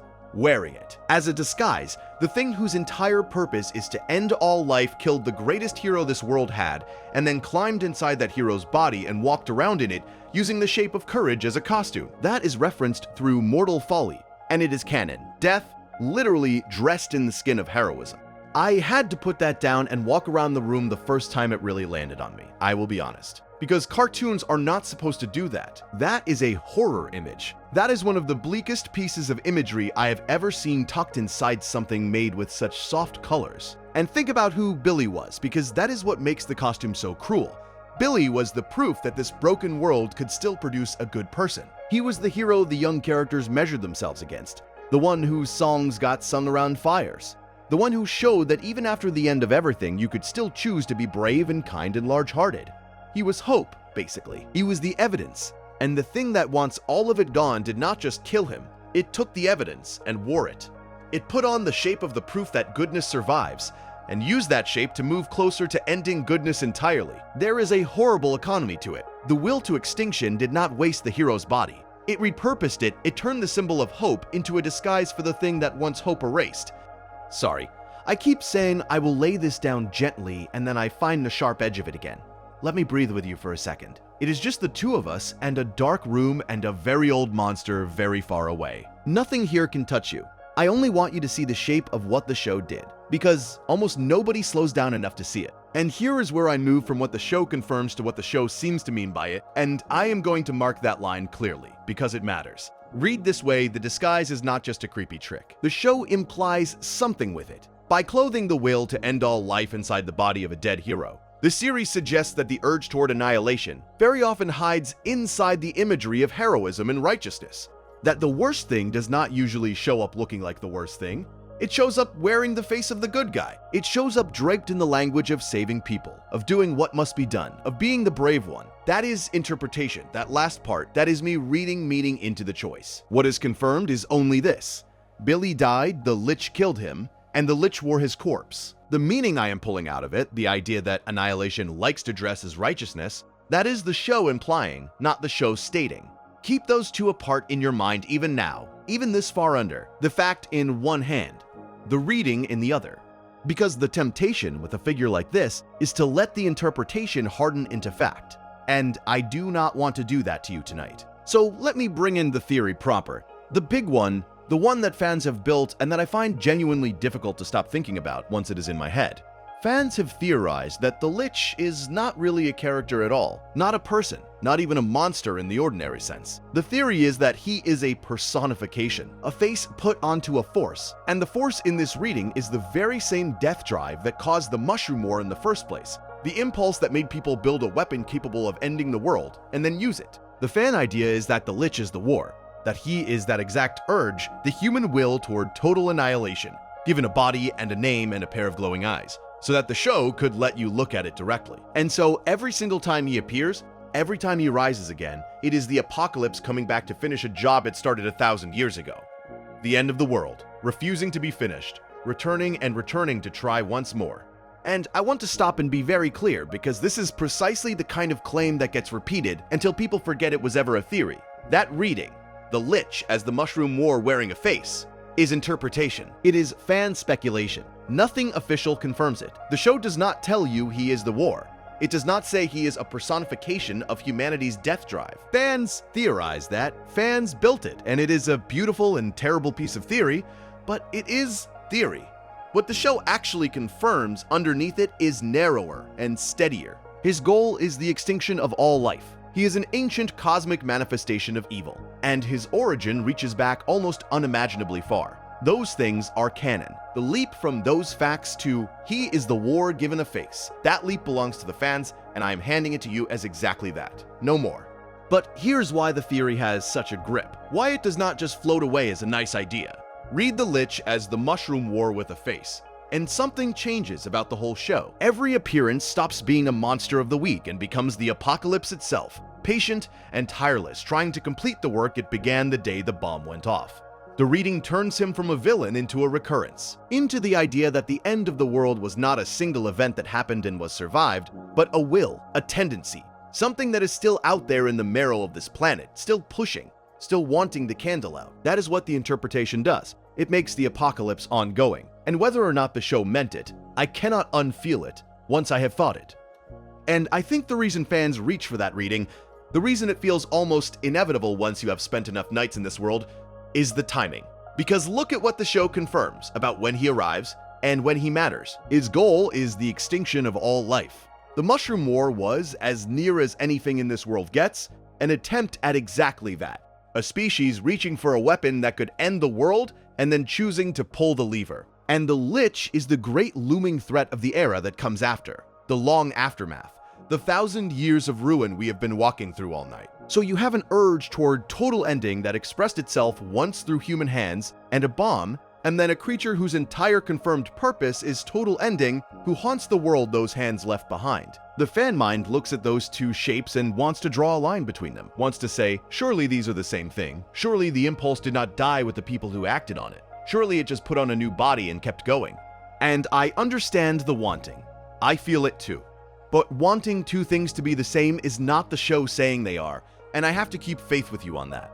The show gives you the war. The show gives you the Lich and his goal of extinction. The show does not draw the line between them and say, this creature is that impulse made flesh. Fans drew that line. It is a gorgeous line. It might even be right, but it is theirs, not the show's, and I would rather hand you an honest uncertainty than a beautiful overstatement. So hold it loosely, the war and the Lich rhyme. Whether they are literally one thing wearing two forms is something fans theorized, and nothing official confirms it, however badly the rhyme makes you want to believe it. Now, I have to take you back up to the comet because the worst and quietest piece of this connects straight to it, and it is the part I most wanted to reach tonight. Earlier in all this, we talked about the Catalyst Comet, that cosmic delivery system that arcs through the sky of this universe, carrying souls across enormous spans of time. And here is the confirmed thing, the thing the show actually shows you. Strange as it is, that comet, across different time periods, embodies two souls. It carries Finn's soul, and it carries the Lich's soul, the same comet, the same vehicle. This is shown in the episode called The Comet in Season 6, and it is reinforced elsewhere because go back to Finn the Human, the Season 5 opener, and you see the Lich in flashback, rising near the mushroom explosion. His soul having been deposited on Earth by that very Catalyst Comet millions of years before any of the rest of it happened. Long before people, long before the war. The thing whose purpose is to end all life was already here, already waiting, delivered to this planet by the same kind of cosmic stone that may also carry the soul we are meant to love most. Let that settle, because it is to me the bleakest single idea the whole show ever quietly offers.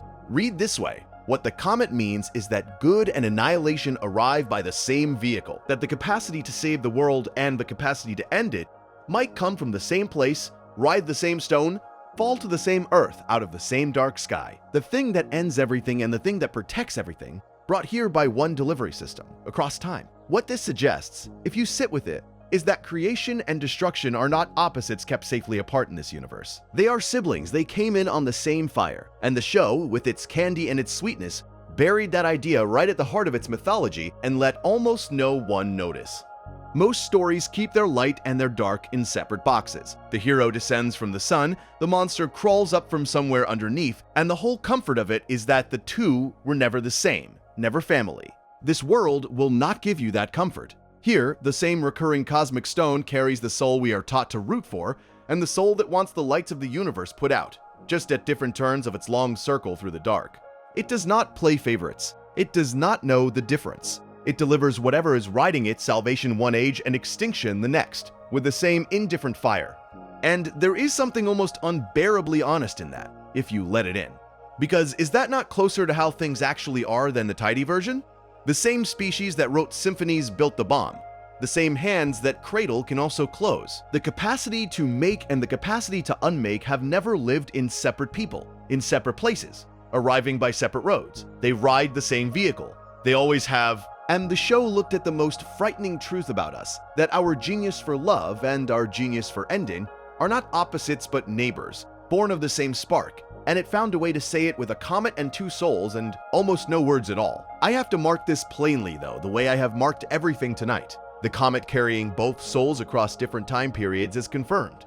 The show shows it to you. The meaning that this is a statement about creation and destruction sharing an origin, that good and annihilation are siblings. That is me reading the image. That is what this suggests. It is interpretation laid over a confirmed picture, and I want you holding both of those facts as you drift, the picture and the reading, separate in separate hands. I think this is the floor of the whole video, honestly. This right here. We have been descending all night, and this is the bottom of it, the lowest, quietest room, and I do not want to rush us out of it, because there is something almost peaceful about looking straight at the oldest dread there is, when you are this safe and this warm and this close to sleep. The worst thing in the universe, and you, in a dark room, unafraid, drifting. There is a strange comfort in that. The monster cannot reach you here. You are just looking at the shape of it from very far away, the way you might look at a storm from inside a house. And I want to stay down here a while, in the low part, because the show stayed here too, more than people remember. It was not all candy and adventure and bright morning quests. There were these long, still, frightening stretches where the whole series seemed to hold its breath and look directly at the dark, at the ruined world and the things that haunt it, and the very old hunger underneath. and it did not look away quickly. And it did not always reassure you afterward. Some of the best of it lived right here, in the quiet at the bottom, in the willingness to sit with the worst thought and not immediately make a joke, to escape it. So let us not escape it either, not yet. Let us just be in it together for a moment, the way you can only really be in a dark idea when you are too tired to be afraid of it, when the fear has gone soft and gray and far away, and the monster is just a shape on the horizon, and the horizon is just a thought, and the thought cannot follow you down into sleep. And I think the show understood that in the end, that the way to make a child unafraid of the dark is not to pretend the dark is empty, but to sit with them inside it and show them they can look at what lives there and still be okay. So look, he is right there, the oldest and worst thing far out on the horizon. And you are right here, warm, breathing, perfectly fine. The bigness of the dread only makes the smallness of this moment safer. The colder the idea, the warmer the bed. And while we are sitting this low and this still, I want to say one quiet thing, just once, in the middle of the dark. If these long, slow, sad walks through the bottom of a story are the kind of thing that helps you drift off, it would mean a great deal to me if you stayed subscribed for them, because honestly, the heavy ones like this are the episodes I care most about getting right for you. That is all. I will not say it again. Let me take us back down into the quiet. So let me hold the line one more time, slowly, before we turn, because this is the part I most need you to carry out of this room with you. The reading of the Lich as a theme, as the embodiment of the will to end all life, as the death drive of a whole species wearing a borrowed body. That is interpretation. Some of it is the show implying, some of it is fans theorizing, and none of it is the show flatly stating. What the show confirms, plainly and repeatedly, is three things, and I will lay them in your hands one at a time. His goal is the extinction of all life. His disguise was the corpse of a dead hero, and his age is cosmic, his soul delivered to this earth by the Catalyst Comet millions of years before the war that ended the human world. Goal, disguise, age. Those are the confirmed stones. Everything else, every grand and grieving meaning is a structure built on top of them, and I have tried all night to keep you from mistaking the structure for the stones. There is one more honest thing to admit before we move, because the show itself never quite settles it. Whether the Lich can ever truly be defeated, permanently, finally, or whether he can only ever be contained, pushed back, locked away to rise again, is left ambiguous. The series does not give you a clean answer. Fans debate it endlessly, and it remains unconfirmed. Can you end the thing whose whole nature is ending? Or does a force like that not die, only sleep? The show leaves the door open, and the open door is part of the dread. The same way it leaves open whether the branching realities the other timelines spun out of wishes in that strange room we keep almost reaching are the true shape of things or just possibilities. Those multiverse theories, the ones that say the branches are the real reality, stay speculative too, no matter how many episodes circle them. The show loves to leave the biggest doors unlatched. But I want to leave you at the bottom of this dark and quiet room, not with the dread, but with the question that grows out of it, the one that turns us towards something gentler. Because if the Lich is the will to end all life, if his entire being is nothing but the ending of things, then here is the thought that the show, astonishingly, seems to dare. What if a thing like that could be unmade, not killed, not defeated, not locked in a deeper box, but changed? What if the answer to the thing whose only nature is ending was not to end it in return, but to turn it into something else entirely? Something that grows instead of stops. Something soft where it was hard. What if you could take the worst thing in the universe and make it kind? And that quiet, almost unbelievable possibility is exactly where we go next. Up out of this dark room and toward the gentle giant standing at the very end of time. Toward Sweet Pea and the choice the show makes. But before we climb all the way back up toward the gentle giant and the choice the show makes, I want to take a quiet detour, because there is one more piece of this world that fans have tried to fold into the same dark story, and it is maybe the most charming piece of all: the magic. The wizards, the spells, the talking animals, the candy people, the whole soft, impossible texture of ooh. We have spent the night treating all of that as the scenery, the pretty surface stretched over the grief. But fans have theorized something stranger and sadder about the scenery itself. They have theorized that the magic is the grief, that the wizards and the mutations and the wishing spells are not decoration laid on top of the apocalypse. They are the apocalypse, still happening, in slow motion, in color. Let me build it the way fans build it. Carefully, because it is one of those theories that sounds like a reach right up until the moment it doesn't. Here is a confirmed thing first: the steady stone to stand on. There is an episode, Season 5, called Wizards Only Fools. It aired in early July 2013, and in it, Princess Bubblegum says something that the theory leans on with its whole weight. She does not believe in magic. She thinks magic is just science presented, in her words, like mystical hoodoo. That is the line. And at one point, when somebody marvels at Jake stretching his body into impossible shapes, she does not call it a miracle. She waves it off and calls it a mutation. That is canon. The smartest person in the land of Ooo, the one who studies this world more closely than anyone, looks at its magic and quietly insists it is chemistry and biology wearing a costume. The wonder, to her, is just physics that nobody has bothered to measure yet. And I love that about her, honestly, even when I do not want to agree with her, because she is the one character who refuses to be charmed.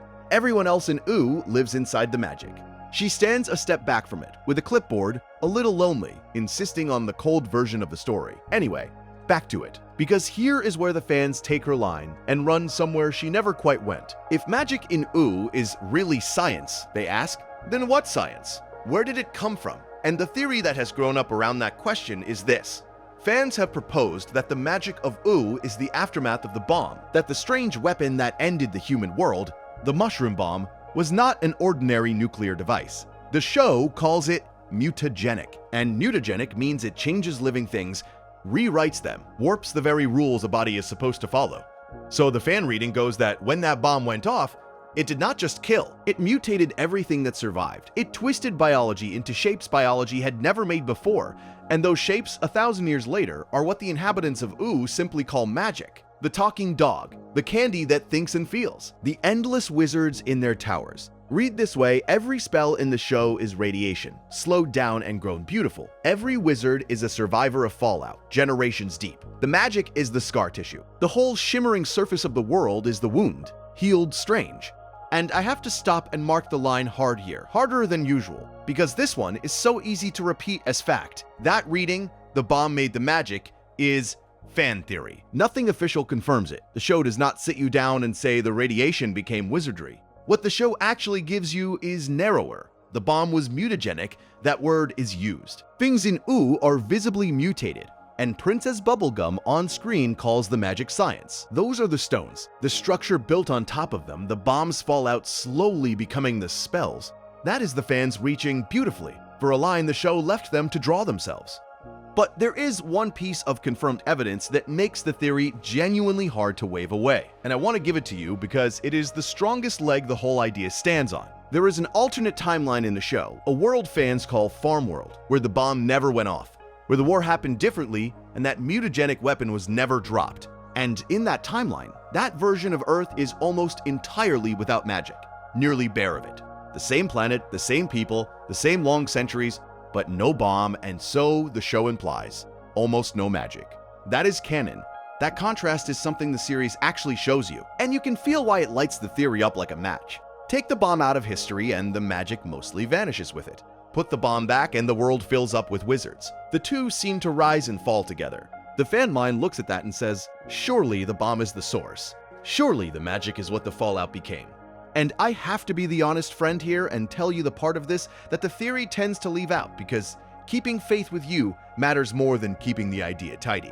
Magic in Ooo did not begin with the bomb. The show is clear about that. There is an episode set in the deep past, long before the war, before people had even fully risen, where elemental beings, an ice one and a candy one and a fire one and a slime one, are already wielding power, already talking about wishing magic, already shaping the world with it.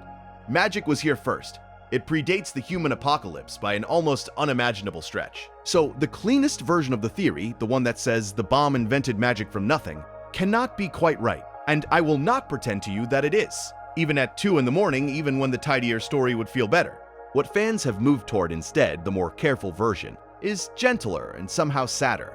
Not that the bomb created magic, but that the bomb woke it, amplified it. That magic was a quiet, fading thing in the human age, in decline, almost gone. The way the old elemental world had wound down to almost nothing by the time people built their cities and their highways and their weapons. And then the bomb went off, and whatever that mutagenic fire did, it flooded the dying magic back into the world all at once. A resurgence. The scar did not invent the strangeness, it reopened it. The apocalypse did not make the wizards out of nothing. It tore the world open in a way that let the old impossible things come pouring back through. That reading, I have to say plainly, is still interpretation, still the show implying at most and fans building the rest. Nothing official states that the bomb caused a magical resurgence in those words, but it sits more honestly on top of what the show actually shows than the simpler version does, and so it is the one I find myself believing, late against my own caution. And here is what it means. If you let it in, which is the part that connects back to everything we have walked through tonight, because if the magic is the bomb's resurgence, then every charming thing in Ooo is quietly a symptom of the worst day in the history of the species. The talking animals are radiation, the wizards are fallout, the wonder is the wound. The show built an entire universe of delight on top of a nuclear grave. And the delight is not covering the grave. The delight is what grew up out of it, mutated and luminous, the way wildflowers come up thickest over the places where something terrible burned. That is the secret the theory points at. That Oo's magic might be grief made visible. That the whole sweet world is the apocalypse, still unfolding, just slowly enough and prettily enough that nobody screams.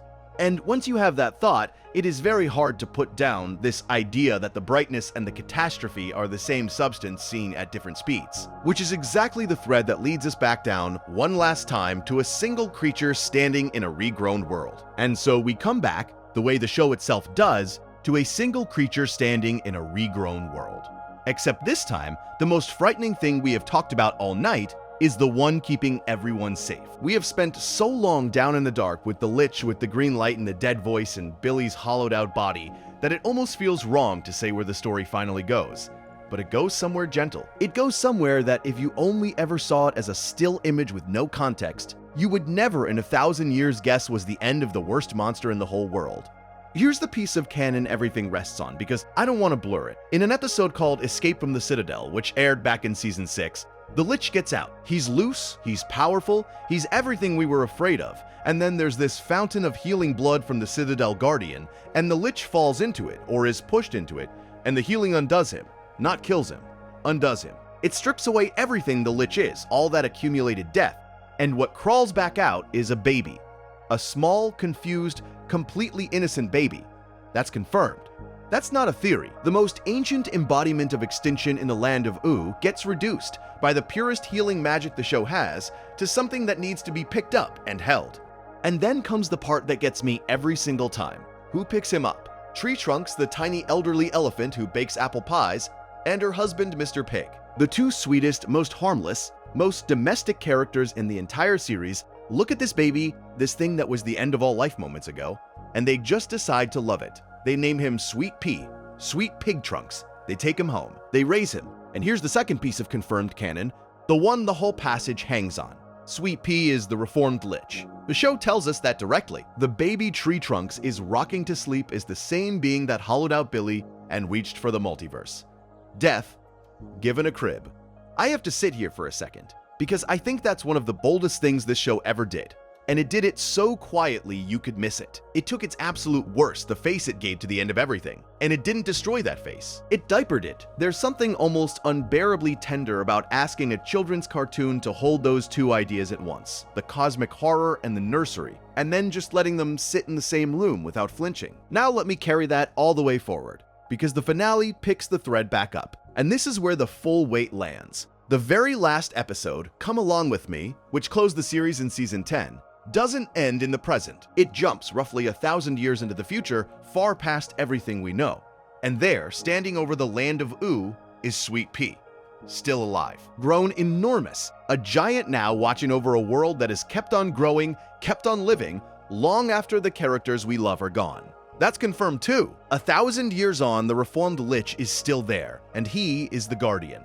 The embodiment of extinction is the thing standing watch so that extinction doesn't come again.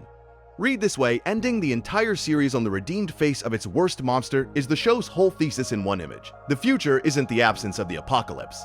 It's not a world where the bad thing never happened. It's the apocalypse grown up differently. The same force that once meant the end is now the reason the end stays away. The show implies that you don't get peace by erasing the thing that hurt you. You get it by raising that thing into something that protects instead. And it took the longest, darkest road in its whole run to earn the right to say that softly, with a giant standing quiet against the sky. This is where I want to bring in what fans have made of it, because the tenderest reading lives here. and I want to flag it clearly as a reading. Fans have theorized that the true meaning of the finale is that even extinction itself can be loved into a protector, that nothing, not even death given a face, is beyond being raised into something new, that the show's final, hidden statement is that there is no creature so far gone that it can't be held and turned. Nothing official confirms that's the intended message. That's fan interpretation, the kind that grows up around a show people love. What is confirmed is the spine it's built on. Sweet Pea is the reformed lich. He's dormant inside that gentle giant, and he guards Ooh. The theory is the meaning fans draw from those facts, and I think it's a beautiful one, but I'm not going to hand it to you as gospel. It's the warm thing we hope the cold facts add up to. And I have to be honest about the line the show itself refuses to cross, because this is where fans genuinely can't agree. Is the lich actually gone? Truly, permanently gone, dissolved in that healing blood forever? Or is he just sleeping? Just dormant, just contained, curled up somewhere deep inside Sweet Pea? Quiet for now, but not destroyed. The show leaves it ambiguous on purpose. It tells us he's reformed. It tells us he's dormant within Sweet Pea. It tells us Sweet Pea protects Ooh, and then it stops. It doesn't tell us whether the darkness is dead or only resting. And fans have argued about that for years because both readings change everything. If he's gone, the finale is a clean redemption. If he's only sleeping, then 1,000 years of peace is also 1,000 years of a giant holding something terrible very carefully still. And the Guardian is doing the hardest job imaginable, which is keeping his own oldest self asleep. The show hands you both and walks away. That ambiguity isn't a gap. I think it's the point. Okay, let me pull all the way back now, all the way to the question we started the whole night with, because I think we can finally answer it. We asked, if the land of Ooh is really our own Earth 1,000 years after we wrecked it, then what does Adventure Time secretly believe about us? And after everything, the descent, the bombs, the candy, the lich, the baby, the giant, I think the answer the show keeps circling is this. It believes we ended ourselves once. It doesn't pretend we didn't. The ruin is right there under the grass. The whole world is the scar. But ending yourself is not the same as being unredeemable. Those are two completely different claims, and the show separates them on purpose. We broke it. That doesn't mean we or it, or anything that comes after, is beyond being raised into something better. The apocalypse is in the show's past tense. Redemption is in its present. And here's the thing I keep coming back to. The way the very beginning rhymes with the very end. Think back to the cold open of this whole story. That image we started with. A highway sign, a piece of our world half buried in the dirt. A road sign lying in the grass like a gravestone for a civilization that drove down it and never came back. That's where we opened. And then, 1,000 years later in story time, the last image the series gives us is a giant standing over a regrown world, watching, keeping it safe. The gravestone and the Guardian. The show implies those two images rhyme, that they're the same ruined world seen twice. Once buried, once watched over. And the entire distance between those two pictures, the buried sign and the standing giant, that whole span is the show's idea of hope. Not that the burial never happened, but that something eventually stood up over the grave and decided to keep watch.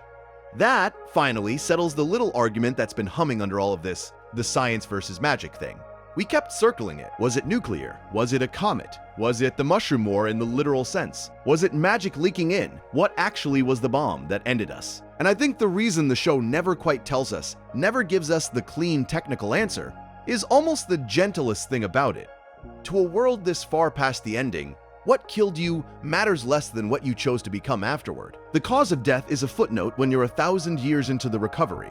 The sign in the dirt doesn't say what hit it. It just says there used to be a road here, and now there's grass, and now there's a giant, and the world went on. Read that way. The unanswered question was never a mystery the show forgot to solve. It was the show telling you to stop asking the wrong thing. So here's where I'll leave the candy, because I think we finally understand it. All night we've been pulling back the bright, silly, sugary surface of this show to find the grief underneath. And somewhere along the way, it's easy to start thinking the silliness was a disguise. A mask over the sadness. A cute coat of paint to sneak the heavy stuff past you. But I don't think that's it, and the show implies otherwise. The candy and the silliness were never camouflage for the grief. They were the evidence. They were the proof, because something has to survive in order to be silly. A dead world can't make a princess out of bubblegum or a hero out of a stretchy dog. Whimsy is what a world does after it's allowed to live again. The jokes aren't hiding the apocalypse. They're what grew back on top of it. The world tried again, and the trying looks like sugar and nonsense and friends in a treehouse. And that is not the lie over the truth. That is the truth. So as you lie there, drifting, half in and half out, let that be the last thing you hold. The sign in the dirt and the giant in the sky are the same story 1,000 years apart. And the distance between them is full of candy because the candy is the world saying it made it. And that's where we turn, softly, toward the last thing left to do tonight, the closing reflection. So let me bring us all the way back to where we started, because I think the whole night has been one long walk between two pictures. At the very start, there was a sign, half buried in the dirt, lying in the wreckage behind two frightened survivors, a green highway marker reading 101 North, a piece of our world, face down in the ruin of it at the moment the world ended. And at the other end of everything, there is a giant, Sweet Pea, enormous, gentle, standing in a regrown ooh, watching over a planet that came back. Two images, the same ruined Earth, 1,000 years apart, the gravestone and the guardian. And here is the question I have been carrying the whole way through. If the land of Ooo really is our own planet, 1,000 years after we destroyed ourselves, then what does Adventure Time secretly believe about us? After all of it, I do not think it believes we are doomed. I think the show believes something quieter and much harder, that an ending is not the same as a verdict, that you can end and still not be finished being judged, because the judging happens in what comes after. Look at what it does with the worst thing in it, the Lich. Extinction itself, given a face and a grin, the pure will to switch the whole candle out. And the show takes that, the most terrible thing in its universe, and it does not destroy it. It carries it out of the ruins. It hands it to someone who loves it. And it lets that love turn the embodiment of the end of the world into Sweet Pea, the giant standing guard over everything that gets to live next. The thing that wanted the story over becomes the thing that protects the story. That is what Adventure Time believes about us. Not that we cannot be the end of the world, that even the end of the world can be raised into something that keeps watch. And maybe that is why the show never tells us whether the bomb was nuclear fire or some old sorcery. Maybe it never settles the science or the magic of it because from 1,000 years downstream, it simply does not matter what killed you. What matters is what you chose to become afterward. None of this is confirmed. I have said that all night, and I will say it once more, gently, here at the end. The show leaves its deepest meanings deliberately open, and that openness is the whole reason we keep coming back to dig. These are theories, beautiful ones, still theories. But here's the thing underneath all of it, the thing I want to leave with you. The candy and the talking dogs and the goofy ice wizard were never hiding the grief from us. They were the proof that the world tried again. So thank you, truly, for staying this long, for letting me sit with you at this strange hour. If these slow ones help you rest, a quiet subscribe keeps them coming, and that is all the asking I will do. Now close your eyes. Let the freeway sign rest in the dirt. And somewhere far down the years, a giant is still watching over a world that survived itself. Sleep well.